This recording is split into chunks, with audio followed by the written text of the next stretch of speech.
आइए चर्चा की शुरुआत करते हैं। हमारे साथ राज्यसभा सांसद और राष्ट्रीय प्रवक्ता भारतीय जनता पार्टी के सुधांशु त्रिवेदी जी जुड़ गए हैं और असदुद्दीन ओवैसी जी हमारे साथ एआईएमआईएम के अध्यक्ष इस वक्त जुड़ गए हैं। ओवैसी जी, आज तो जिस संविधान की दुहाई आप देते हैं उसी संविधान के तहत सुप्रीम कोर्ट में जो सर्वोच्च आस्था है उसका सम्मान करते हुए आप इस कदम का स्वागत कर सकते थे, लेकिन आज एक बार फिर आप इसके खिलाफ गए। ओवैसी जी।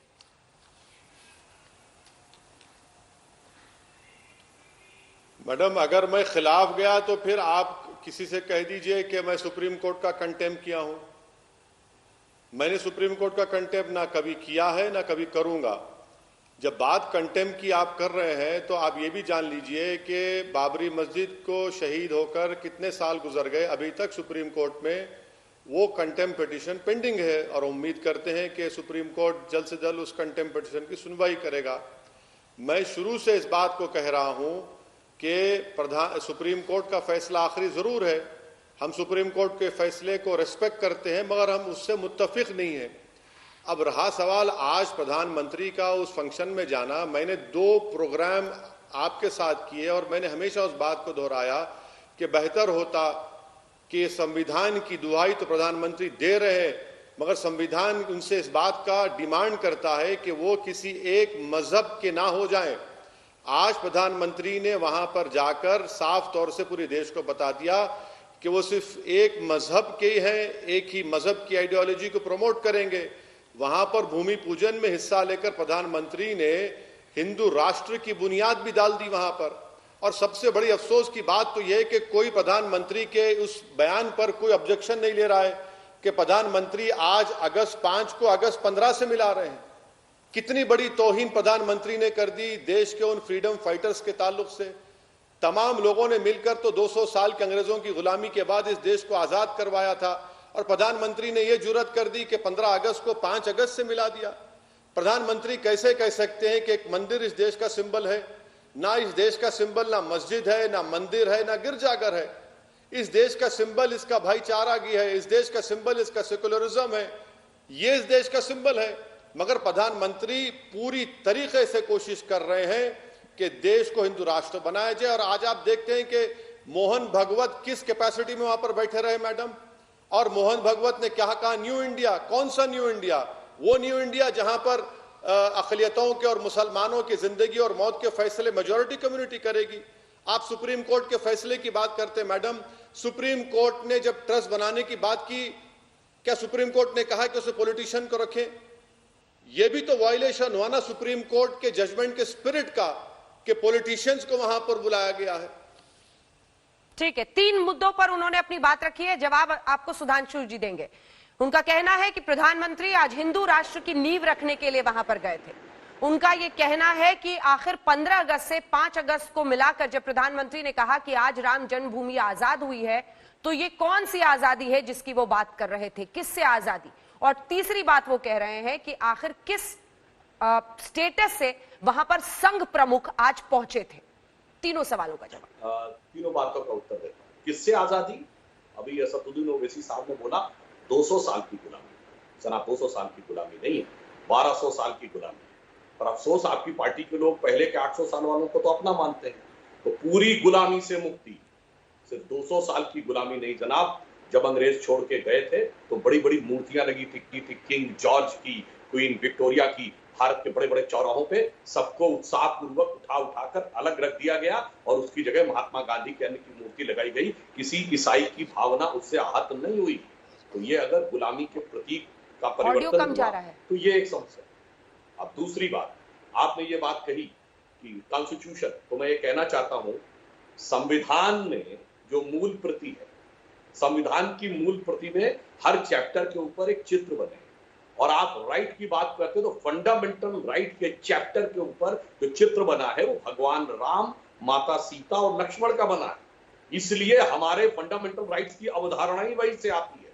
इसीलिए राष्ट्रपिता महात्मा गांधी की समाधि पर भी हे राम लिखा है और उनका पॉलिटिकल विजन भी राम राज्य था। जब उन्होंने स्वराज की बात कही 1930, नवजीवन अखबार कांग्रेस का, जिसमें उन्होंने संपादकीय लिखा स्वराज और रामराज, यानी जब हमें आजादी मिलेगी तो राम राज्य से ही आएगी, तो राम सारे आदर्शों के प्रेरणा स्रोत, राम संविधान के अधिकारों के प्रेरणा स्रोत। और उसके बाद भी अगर आपको यह नजर आता है कि चलिए, मैंने एक बार आपको ये मान लिया, आपने कैसे कहा कि साहब वो कम्युनल है। भाई 12 देशों में रामायण का मंचन होता है, वो सब हिंदू हैं क्या? एकमात्र भगवान होंगे शायद जो दूसरे धर्म के या दूसरे मत संप्रदाय मजहब के लोगों के द्वारा भी उतने ही प्रिय हैं। आज प्रधानमंत्री जी ने बोला, कंबोडिया में क्या कहा जाता है, थाईलैंड में रामेकिन कहा जाता है, इंडोनेशिया मुस्लिम देश है, वहां प्रतिदिन रामायण आती है, साउथ कोरिया की फर्स्ट लेडी अपना वंश भगवान राम से मानती है। तो मैं इसलिए कह रहा हूं, इन तीनों सवालों का जवाब नहीं इसमें शामिल हो रहा है। आप इतिहास बता रहे हैं, आप भूगोल समझा रहे हैं, आप हर देश में रामायण की मान्यता है ये बता रहे हैं। जो मैंने कहा कि फंडामेंटल राइट चैप्टर में भगवान है तो संवैधानिक है या नहीं, बोलिए हाँ या ना। और राष्ट्रपिता का विजन राम राज्य था, बोलिए हाँ या ना। राष्ट्रपिता की समाधि पे राम लिखा, बोलिए हाँ या ना। तो राम सांप्रदायिक है, पूछिए ओवैसी जी से हाँ या ना। ओवैसी जी। सुधांशु जी, आप सबसे पढ़े लिखे जानकार इंटेलेक्चुअल हैं बीजेपी में, सिर्फ आप ही हैं। मैं आपसे पूछ रहा हूं कि जब नाथुराम गोडसे ने गांधी को गोली मारी तो गांधी ने कहा था है राम, और गोडसे के साथ सावरकर भी इस कॉन्स्पिरेसी में शामिल थे, जिसको जस्टिस कपूर कमीशन ने बताया कि सावरकर भी गांधी के कत्ल में को कॉन्स्पिरेटर थे। सुधांशु जी, जब गांधी ने हे राम कहा और मारने वाले के साथ सावरकर, आपकी सावरकर से कितनी मोहब्बत है मैं जानता हूं। दूसरा बात सुधांशु जी, आपने उठाया कि संविधान जो पहली किताब बनाई गई थी उसमें राम सीता की तस्वीर है, बिल्कुल सही है। सुधांशु जी, आप ये क्यों भूल जाते हैं कि उसी किताब में टीपू सुल्तान की तस्वीर है, अकबर की तस्वीर है, गौतम बुद्ध की तस्वीर है, गुरु नानक की है। सुधांशु जी, वो किताब आप जैसे लोगों को समझाने के लिए बनाई गई थी कि देखो आरएसएस संघ परिवार वालों, ये देश में राम को मानने वाले भी हैं, ये देश में बौद्ध मजहब को मानने वाले भी हैं, और उसी किताब में सुधांशु जी वैदिक पीरियड भी है, मुगल पीरियड भी है। सुधांशु जी, इतने पढ़े लिखे आप हैं और आप इस तरह के जवाब दे रहे हैं, मुझे हरगिज आपसे उम्मीद नहीं थी। आप मेरे सवालात का जवाब नहीं दे रहे हैं, इसीलिए आप इसको दूसरी जानिब लेकर जा रहे हैं।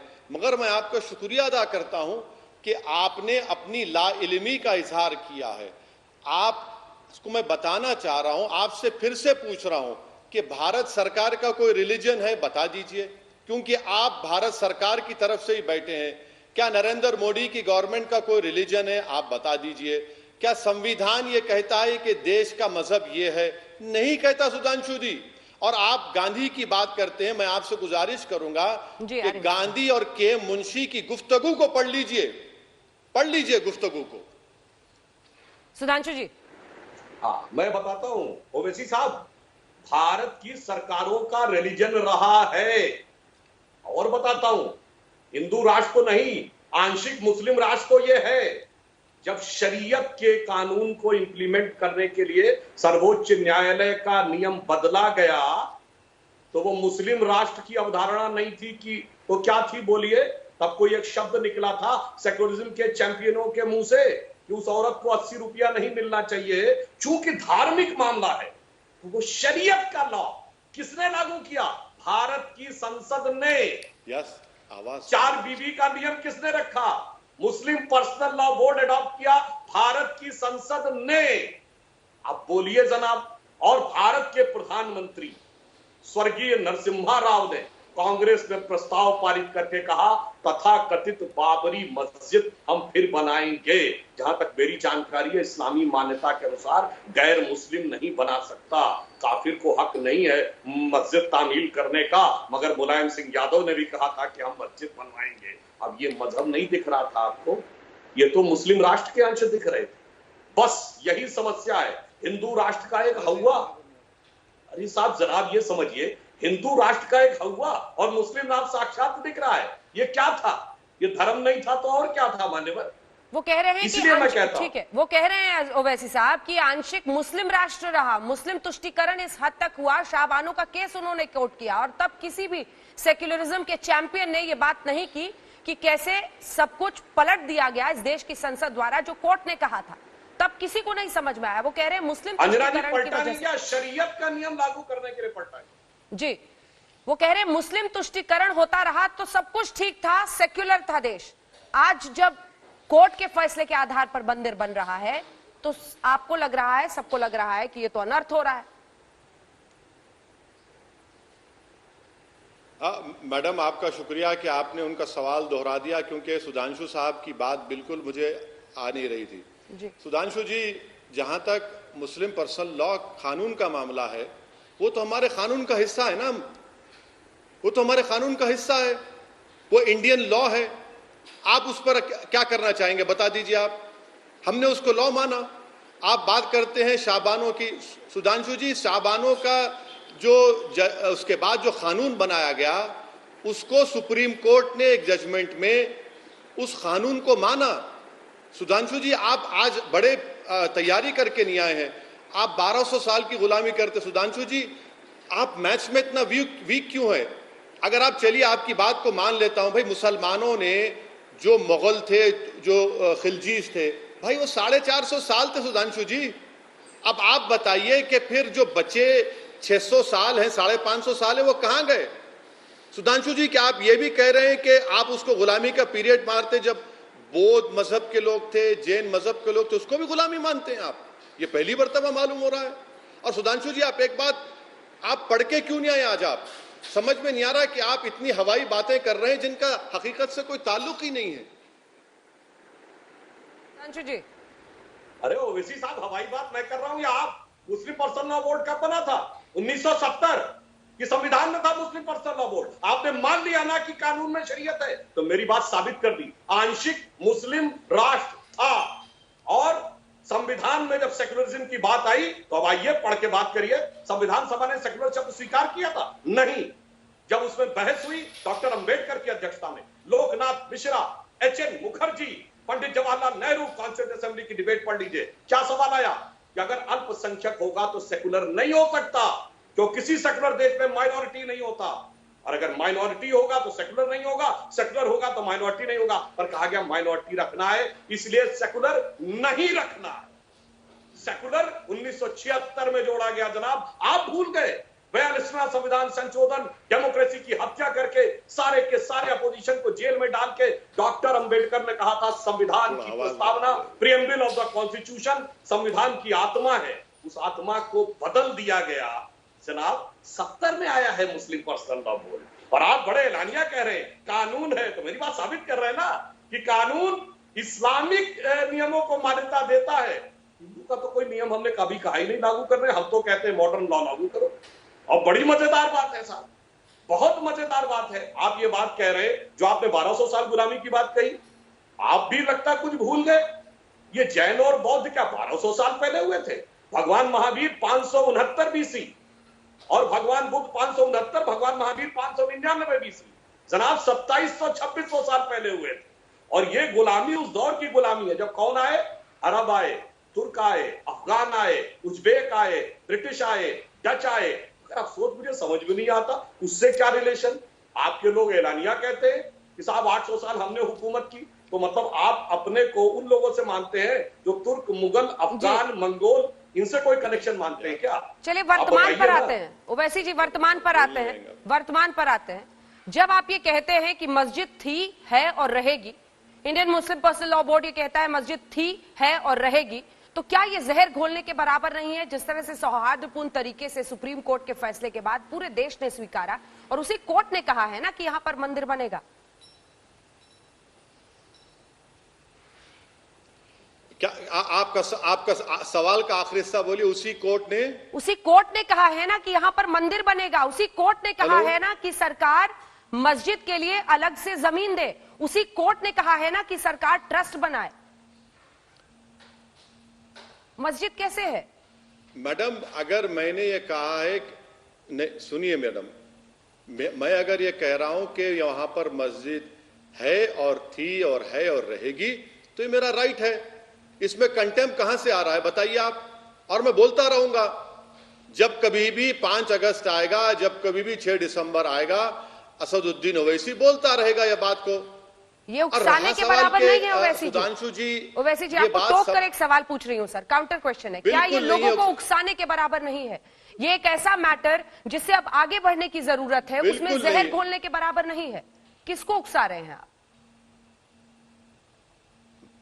मैडम, किसी को उकसा नहीं रहे हैं, हकीकत बता रहे हैं। अगर 6 दिसंबर को 92 को सुधांशु जी की पार्टी सुप्रीम कोर्ट को झूठ बोलकर बाबरी मस्जिद को शहीद नहीं करती तो क्या आज का फैसला आता? ये सुधांशु जी भी जानते हैं।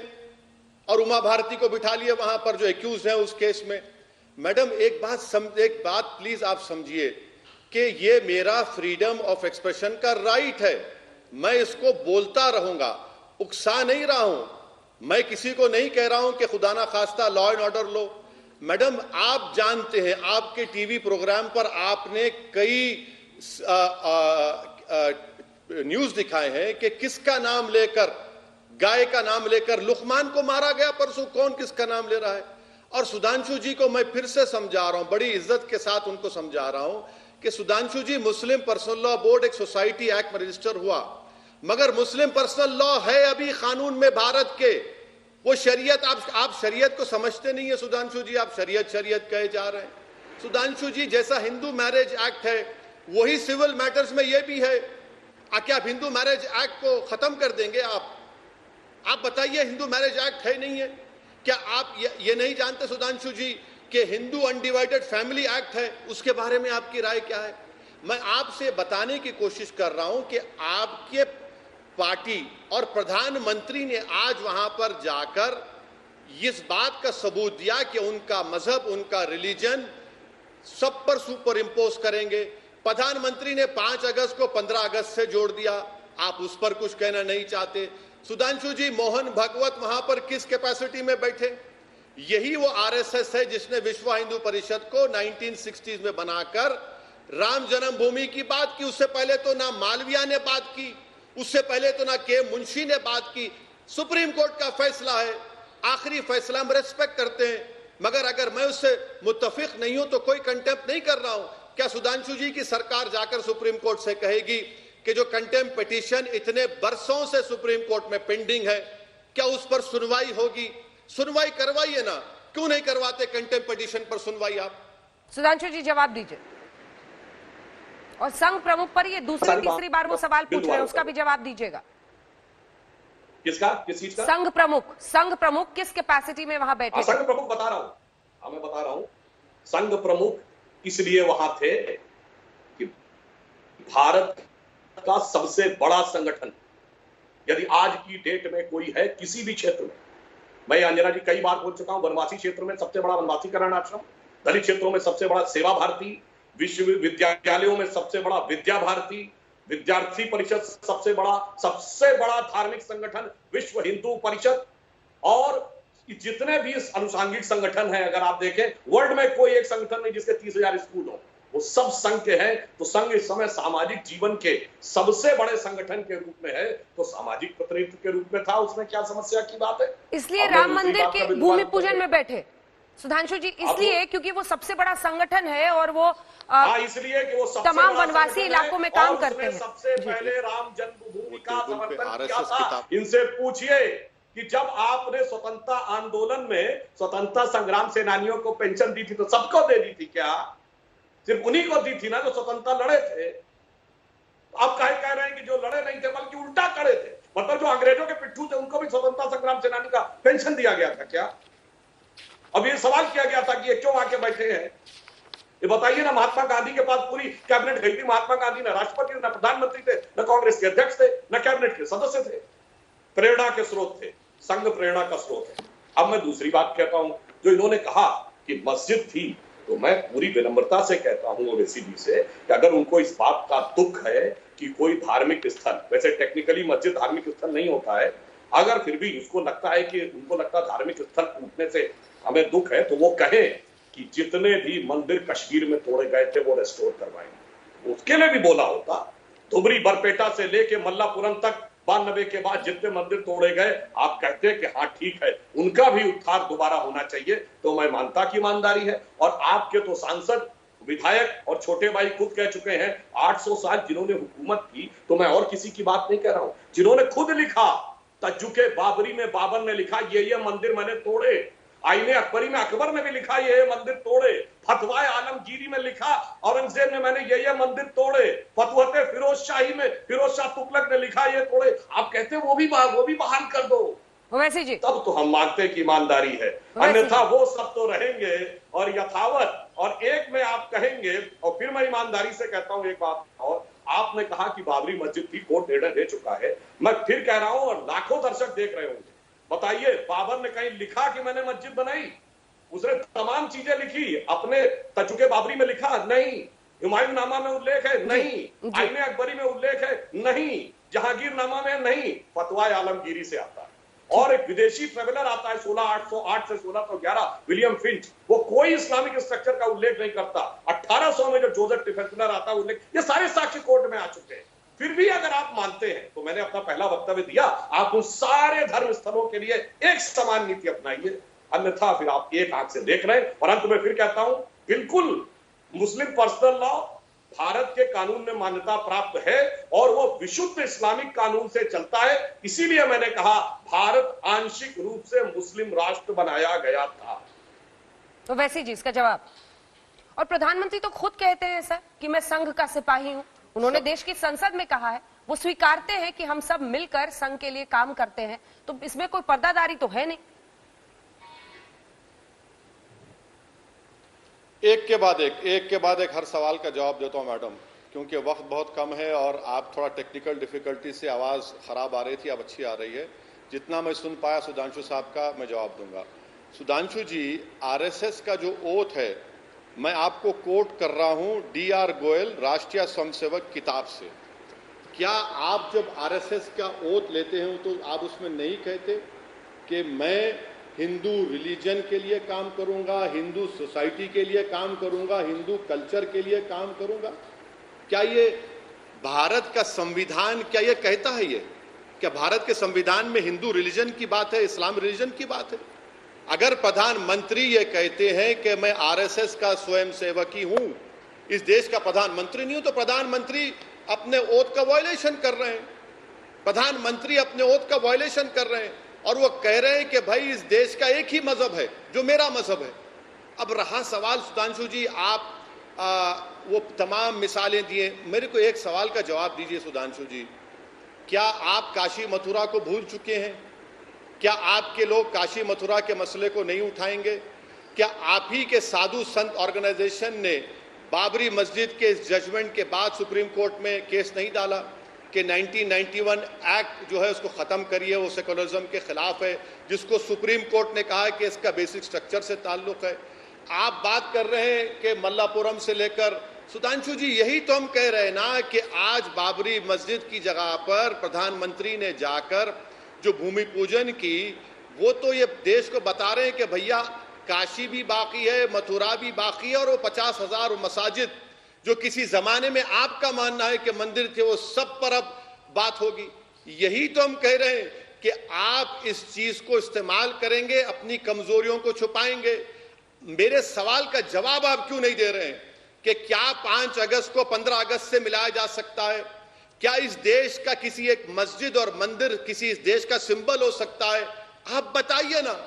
मैं आपसे कह रहा हूं कि ना मस्जिद, ना मंदिर, ना गिरजाघर इंडिया का सिंबल हो सकता है। इंडिया का सिंबल कॉन्स्टिट्यूशन है, इंडिया का सिंबल उस कॉन्स्टिट्यूशन का बेसिक स्ट्रक्चर है, इंडिया का सिंबल उसका भाईचारा है, ब्रदरहुड है, जिसको आप लोग खत्म कर रहे हैं।